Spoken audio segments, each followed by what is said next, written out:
Welcome to The Spear, where we pierce straight into the heart of all things SJSU athletics. For you, every night that you're at home, how does that feel? I mean, it's awesome. I have like high school teammates, high school coach. It's special, and this group, the group that I inherited, as well as the kids we've recruited here, they've bought into everything that we do.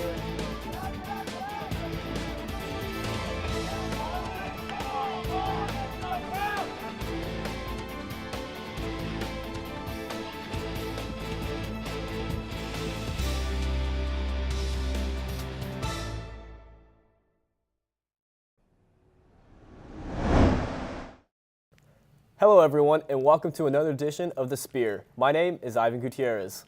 And I'm Taylor Lupetti. Thank you for joining us. Women's water polo lost to number 3 ranked UCLA this Saturday with a final score of 24-2. SJSU was swimming with the Sharks this weekend.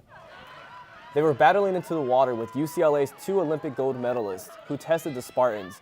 Despite remaining scoreless in the first 3 quarters, the Spartans were able to score 2 goals in the final quarter to finish the game 24-2. Head coach Sorardi said that the non-conference competition is challenging but offers a great learning experience for the Spartans. The Spartans will continue to push themselves in non-conference play and will splash back into the water against Indiana on Saturday. SJSU baseball faced the UNLV Runnin' Rebels this past weekend. Although the team was poured on in the middle of their game, the boys were determined to keep playing. Ernie Gonzalez gives us a recap of the games. Municipal Stadium, Spartans trying to warm themselves up pregame playing hot potato as it took an additional 1 hour and 8 minutes for the first pitch due to bad weather. But when it got started, Graham Gomez was rocked early. Gave up 5 runs in the first, 3 of them on this home run by outfielder Ernie de la Trinidad from UNLV. Graham Gomez was out. Something else came out, the rain, the tarps, the hail. Ice fell from the sky in the bottom half of the first, prompting grounds crews to keep dry. It took 57 long minutes for the baseball to resume, but it did. Third inning now, Kellen Stram, runner on, drops a sac bunt trying to get him over. He not only does that, but he even gets called safe on the play, and just when you think the Spartans are getting a tiny bit of momentum on their side, bam, this happens, picked off at second base, next inning.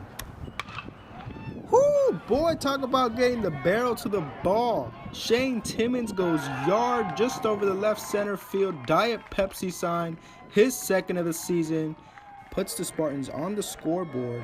5-2, they would later add 1 more in the 4th, but on to the 5th. Catcher Joseph Stefanki, he's going to hit a ball down the left field line.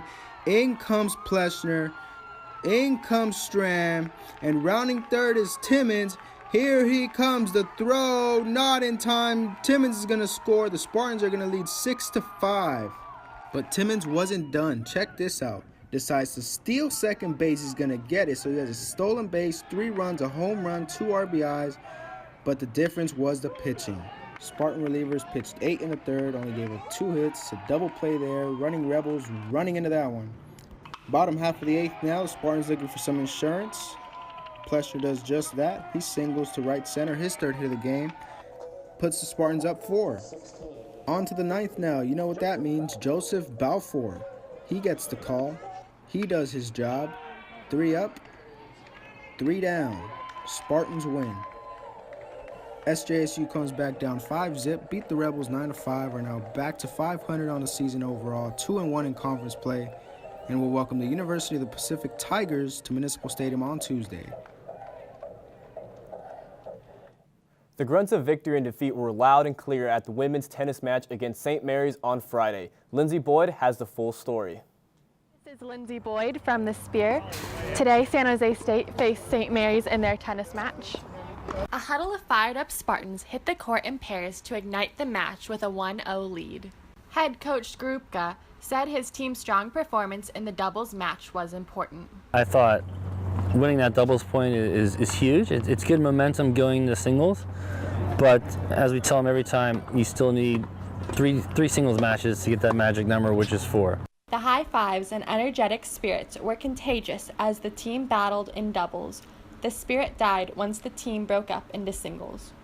you know, we play an individual sport, and we're going to have a lot of pressure at times, and it's just you on that court, and you got to embrace that pressure and just live for it and want those opportunities again, and hopefully we'll be a little bit more successful and on the winning end tomorrow. The only singles winner of the day was senior Marie Clocker, who beat her opponent in 2 straight sets.